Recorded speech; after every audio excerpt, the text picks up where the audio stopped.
આ તરફ વલસાડ જિલ્લામાં પણ સવારથી જ વરસાદની માહોલ જોવા મળી રહ્યો છે। પ્રથમ નોરતે જ વરસાદ વરસતા ખેલૈયાઓ અને ગરબા આયોજકોમાં ચિંતાનો માહોલ હતો। બપોર બાદ પારડીમાં ધોધમાર વરસાદ વરસતા થોડી જ વારમાં પારડીના રસ્તાઓ પાણી થઈ ગયા હતા। ચોમાસું વિદાય લેવાની તૈયારીમાં છે એવા સમયે પણ વલસાડ જિલ્લામાં મેઘરાજા ધબધબાટી બોલાવી રહ્યા છે।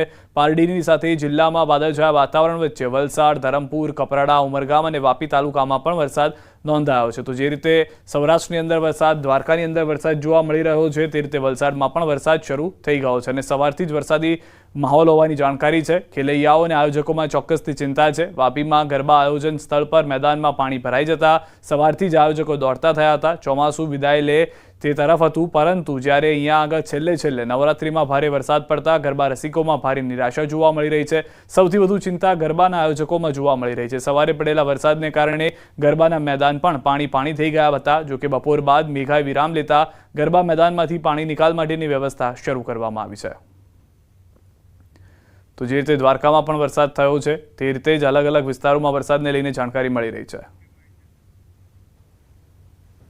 છેલ્લા 3-4 દિવસથી કોઈ વરસાદ હતો નહીં, એટલે અમે બહુ પોઝિટિવ હતા, પણ આજે સવારે જલ્દી અર્લી મોર્નિંગથી જે વરસાદ થયો છે થોડુંક ચિંતાજનક હતું।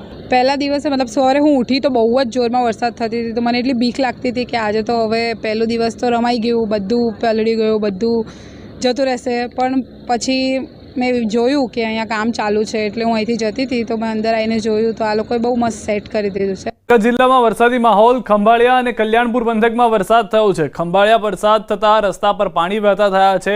ખંભાળિયા અને કલ્યાણપુર તાલુકાના ગ્રામ્ય પંથકમાં પણ વરસાદની શરૂઆત થઈ છે। ખેડૂતોમાં ખુશી જોવા મળી રહી છે। ખેડૂતોનો મગફળી, કપાસ સહિતનો પાક સુકાઈ રહ્યો હતો અને પિયત આપવાના સમયે વરસાદની શરૂઆત થતાં જ ખેડૂતોના પાકને નવું જીવનદાન મળે તેવી આશા ખેડૂતોમાં બંધાઈ છે। જોકે વરસાદ પડતા નવરાત્રિના પ્રથમ દિવસે ખેલૈયાઓમાં ચિંતા પણ છવાઈ ગઈ છે। તો દ્વારકાથી સમાચાર, સૌરાષ્ટ્રની અંદર પણ વરસાદને લઈને આગાહી કરવામાં આવી હતી। સમગ્ર ગુજરાતની અંદર આગામી 7 દિવસ વરસાદ રહેશે તેવી પહેલાથી અનેક હવામાન નિષ્ણાંતો અને હવામાન વિભાગ તરફથી જાણ કરવામાં આવી હતી। તો તે પ્રમાણેના દ્રશ્યો પણ જોવા મળી રહ્યા છે। દ્વારકાના દ્રશ્યો કે જ્યાં આગળ થોડો ભારે વરસાદ હોય તે પ્રમાણેનું જોવા મળી રહ્યું છે। મોટાભાગના વિસ્તારો એવા છે કે જ્યાં આગળ વરસાદને કારણે ફરી એક વખત નદીઓ વહેતી હોય તેવા દ્રશ્યો જોવા મળ્યા છે। વધુ માહિતી ન્યૂઝ 18 સમર્થક મુકુંદ પાસેથી મેળવીશું। મુકુંદ, શું પરિસ્થિતિ છે સમગ્ર પંથકની વરસાદને લઈને?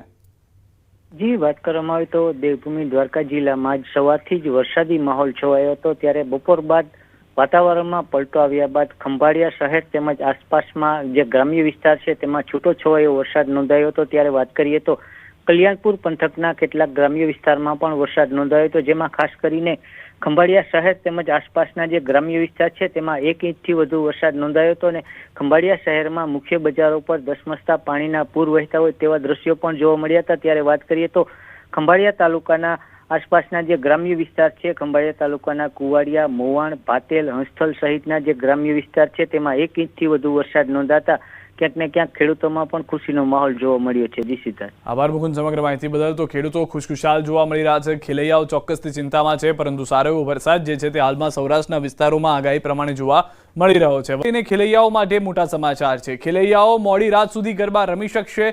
નવરાત્રિને લઈને બોલ્યા છે હર્ષ સંઘવી। મન હોય તેટલું માતાજીની આરાધના સાથે ગરબે રમે નાના અને મધ્યમ વર્ગના વેપારીઓને લાભ થશે। સરકારના નિર્ણયથી ખેલૈયાઓમાં ખુશી છે।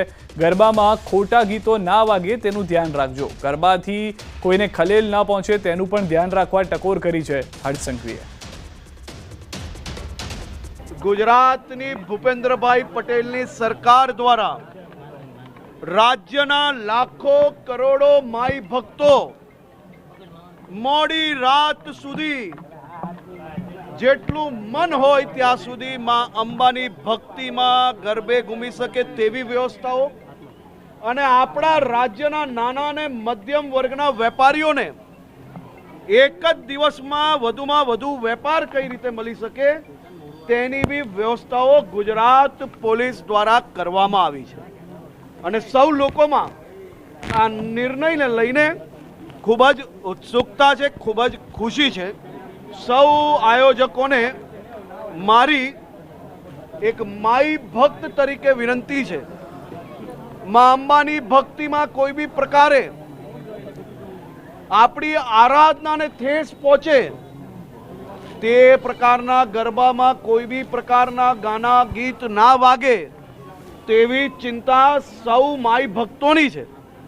સૌ આયોજકોની આ સંપૂર્ણ જવાબદારી છે અને ગુજરાતની અસ્મિતાને ઠેસ પહોંચે એ કોઈ બી પ્રકારે ચલાવી લેવામાં આવશે નહીં, પરંતુ એવી વ્યવસ્થા અને અવ્યવસ્થામાં ના બદલવી કે જેનાથી આસપાસના લોકો સંપૂર્ણ રીતે હેરાન થઈ જાય, તેવી જવાબદારી પ્રત્યેક નાગરિકોની.